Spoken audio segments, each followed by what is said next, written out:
What up, YouTube? This is Steven, and welcome back to another video. In this video, I want to talk about, my experience, my thoughts, and opinions in regards to the Spanish language CLEP test, right? And for those of you who may not be totally familiar, I give a quick rundown of what a CLEP test is. Basically, it stands for College Level Examination Program, and it's pretty much a test that you can take, and if you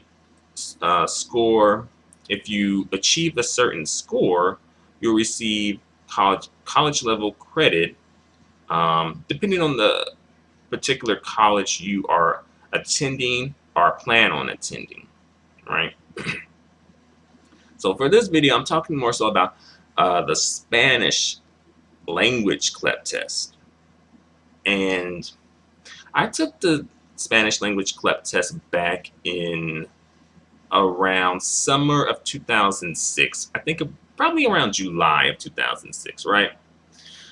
And I studied for a while. I'm not sure how long, but I know I studied for a while. I used this book to study, right? This book is this book was written by a combination of REA,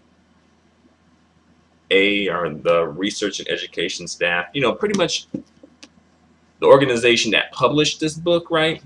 And a woman named Lisa J. Goldman. And by the way, I searched for her name a couple of times just to see if she's, published any other books on the Spanish language, but so far I haven't ran across anything else. But ultimately, I use this pretty much, and also just listening to the Spanish language through like television, radio, the media, right?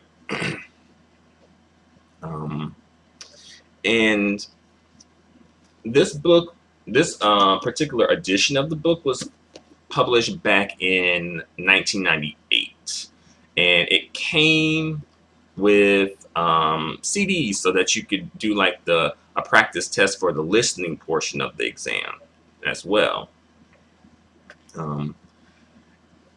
And prior to taking this the CLEP test for Spanish, right? I studied Spanish for 4 years in high school. So a combination of that knowledge I had of Spanish with this, helped me achieve a high enough score to get credit for Spanish 2001 and Spanish 2002, right? The way that my college worked, I didn't get credit for like Spanish 101 and Spanish 102. I just skipped those, but I did get credit, actual college credit, for 2001 and 2002, right? So when I started Spanish in college, I started like at the intermediate level, right? Right, one class right before you get to the 3000 level, right? That's the way my college works. But I think they've changed it at this point where you don't even have to take that class. But I had to, right? So yeah, I just wanted to kind of like, give you some thoughts that I had about it, and just it's been a while. Obviously, I took the test in 2006, so it's been over 10 years, right? But I just want to put some stuff out there because I know sometimes it's hard to find information, and sometimes you want to have people's opinions on things, but you may not be able to get in contact with people who can give you a good opinion on it, right? So this is part of the reason why I'm doing this video, just to kind of like pay it forward and help someone else out, right? This book, I think there's a later edition, or a more recent edition that was published maybe like in 2006, maybe, I'm not sure. but I think they have a computerized version of the practice test. This one comes with 3 practice tests, as well as 3 listening portions for those practice tests. So it came with some CDs as well.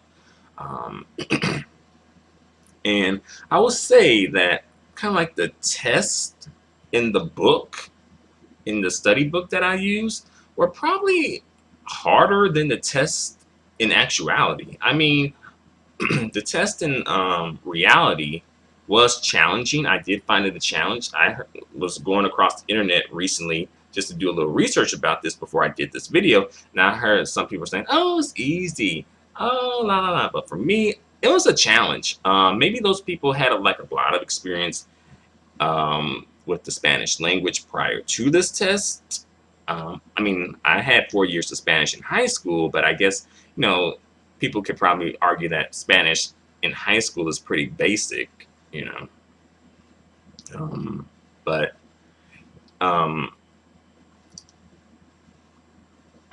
in my experience, I found the practice test to be harder than the actual test. So I would say, really study, definitely. This book goes over a lot of different things that, to look for. You, of course, like say false cognates, right? Don't get tripped up on false cognates. For an example, like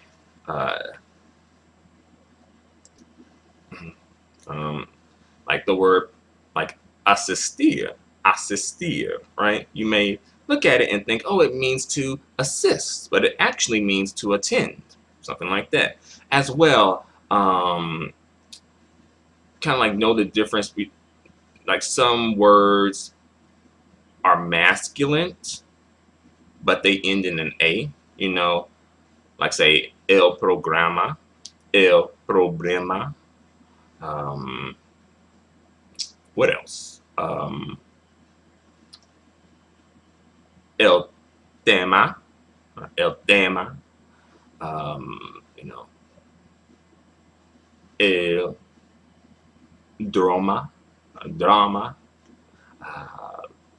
etc. Right?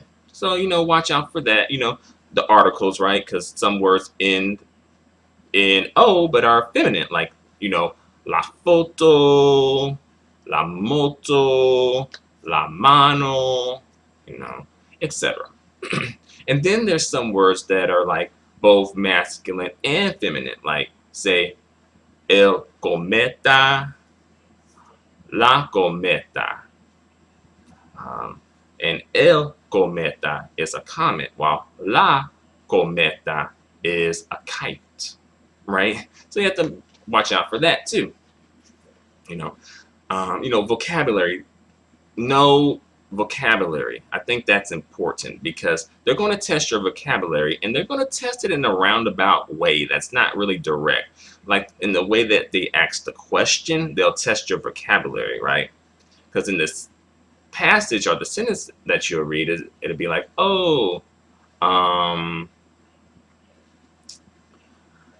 Juan was driving to school, and then in the question it'll be like, okay, where was Juan headed, right? Because you may be thinking, okay, they want to be like, I don't see anything that says headed in the sentence I read, right? So they're going to ask you, they want to test your vocabulary in a roundabout way by asking you questions in a certain way. At least that's how I remember it. Again, this is 10 years ago, so I probably am not the best person to be asking, but if there's no one else, check with me, right? And it may come off as if I'm like hawking this book, but I'm not. I'm not getting any money for doing this. This is just the book that I use, and I still have this book. I never sold it, I never gave it away, etc. Because I do think it's actually like a pretty decent book, in my opinion.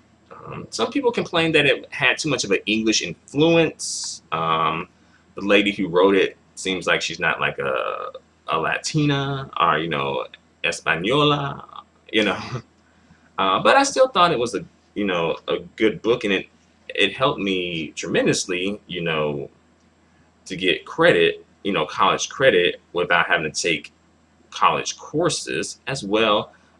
Spanish is something that ended up being one of my majors in college, so that really helped me as well to move along and to get to the next phase of my academic path, right?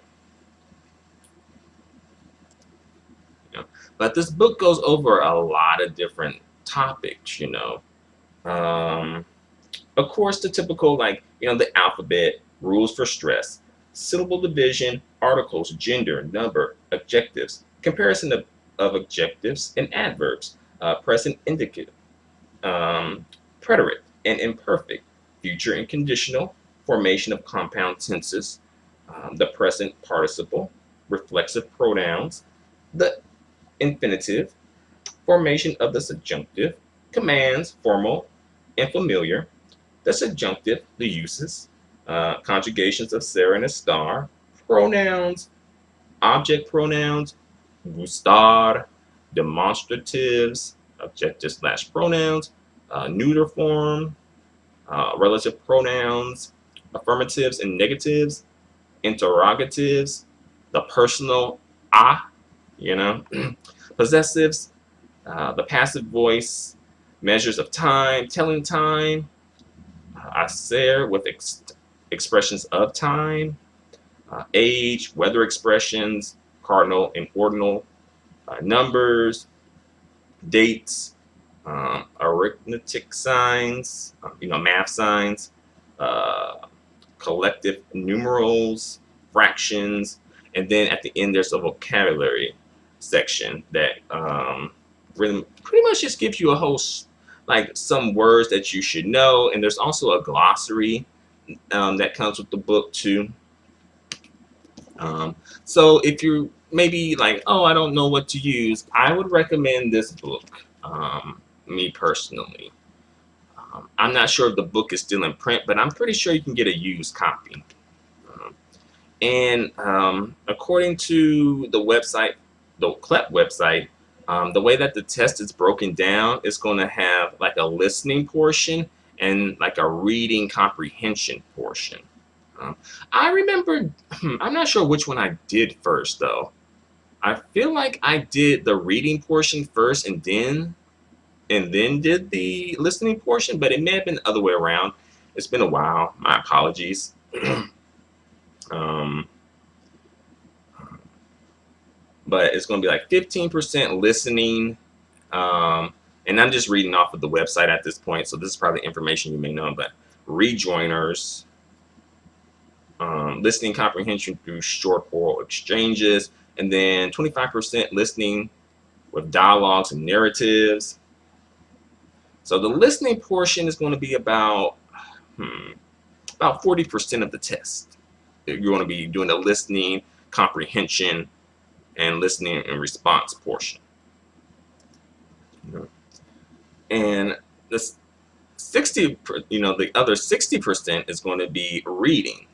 You're going to be reading kind of like sentences, and then it's going to go to short passages, and then it's going to be long passages with quote unquote authentic stimulus material, reading comprehension, right? And they recommend like a textbook, I believe, like, a Spanish language textbook you could use to study for the test. And that may help, but I would recommend this. This is what I used to pass, so this is what I'm going to be recommending for you. Right? And as well, maybe there's other study material that's geared towards CLEP that are, that you could study or use to study with as well. Me personally, I was nervous about taking the test, but I wanted to take the test because, one, I wanted to make use of kind of like free time that I had, because that was like right before I started college. I graduated high school, and that was like my summer off before I started college. So I wanted to make use of that time. as well. I wanted the credit, definitely, because Spanish was intentionally supposed to be my minor, but it wound up becoming one of my majors too. So I felt like this would really give me an edge and help me move forward faster, right?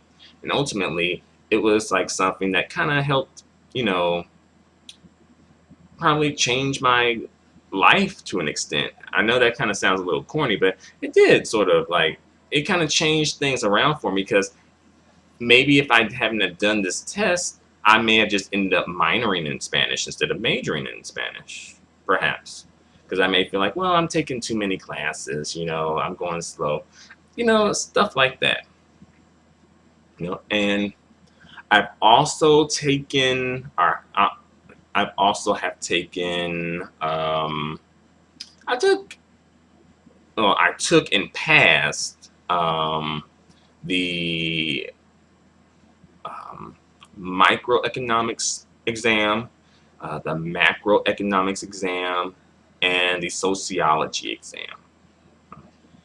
And, you know, right there, like that's a total like 15 credits that I was able to obtain just through testing, right? I didn't have to spend time and money in the classroom, right? And I also like sent in my story, and they want to, you know, I want to send them a picture in my story, and they used it for their advertisement. I'm not sure if they're still using my picture and story for their advertisement, but yeah, at one point, my picture and story were, you know, used for to advertise the CLEP test. So that was pretty cool too. And here is a photo of me. I probably could have sent them a better photo, honestly. Yeah, they put me on the back. They was like, no, you ain't getting on the front. You're putting your ass on the back. See how they did me? But yeah, this photo could have been better. um, yeah, but here I am in the book as well, right there. And you know, I think this is what they got me quoted as. I wanted to make the most of my time the summer before I entered college, so I decided to take the CLEP Spanish exam. I scored high. I scored high enough to earn 6 college credits and to feel confident that I could perform. I could perform at a college level. I took 2 more CLEP exams that summer and entered the college I entered, which, by the way, they have me down as like my old college, but the college I graduated from is different from the college that I have listed here, which is a bit of a switch up there. But yeah, the college with 12 credits. And I also, this was before I took like my exam in sociology, so they don't have the other one here. I took the exam in sociology like later in college at the college I graduated from. See, now I can concentrate. Now I can concentrate. Now I can concentrate on higher level classes. So yeah, that's just me again. All right. So, just in case you may think I'm just making some ish up, this is for real. All right. I wonder. I don't know. I wonder if they still like who they using for this advertisement stuff now.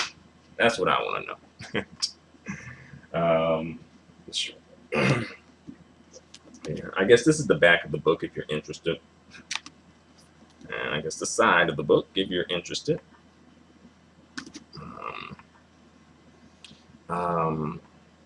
But yeah, I guess if you have any questions, you know, feel free to leave it in the comments section. I hope I can answer those questions. I'll try my best. And I'm just thinking about like what else I can say as far as advice. I would say definitely your vocabulary. That's very important. Also the grammar rules, very important too. Because excuse me, they will test your grammar, as well as your vocabulary and the listening. Um, Me personally, if you have little to no experience with Spanish, I would not suggest you take this test.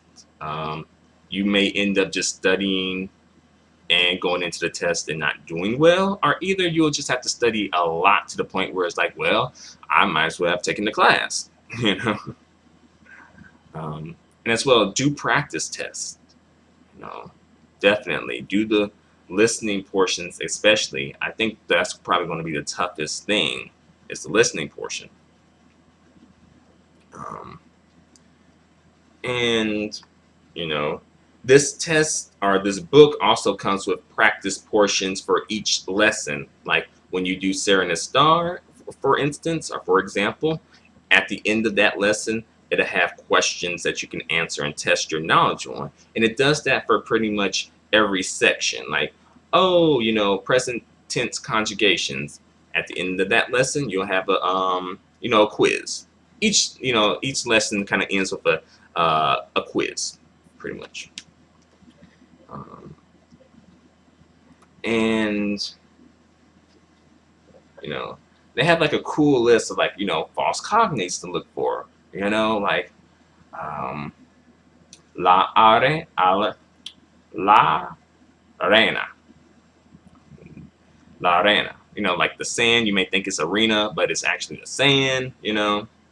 Or recordar, right? Recordar. You may think it means to record, but it means to remember.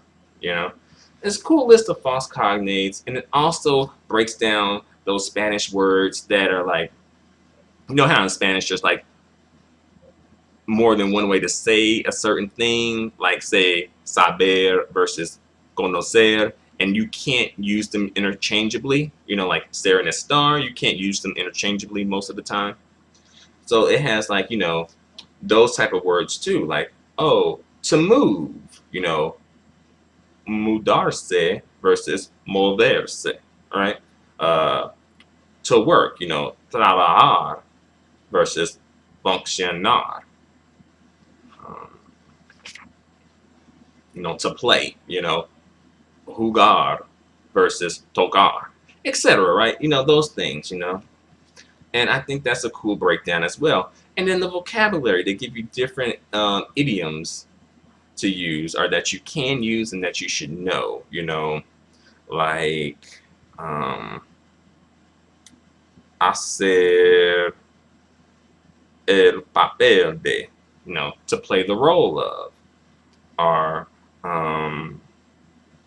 let's see, tener ganas de, to feel like, dar la hora, to strike the hour, etc. That's pretty cool too. And these are things that I probably need to kind of like refresh myself on a little bit, a little bit. But yeah, overall, I think that, overall, I recommend this book, and I recommend you, listen to Spanish language spoken in authentic contexts. Turn on the TV, turn on the radio, go on YouTube, etc. And consult and talk with native speakers if you can. If you have access to them, definitely do that. So I think I've gone on for long enough and said pretty much what I have to say. I hope you guys enjoyed this and got something out of this, definitely. If you have any questions, comments, concerns, feel free to let me know. I'll do my best and try and answer them. So thank you very much. Adios and goodbye for now.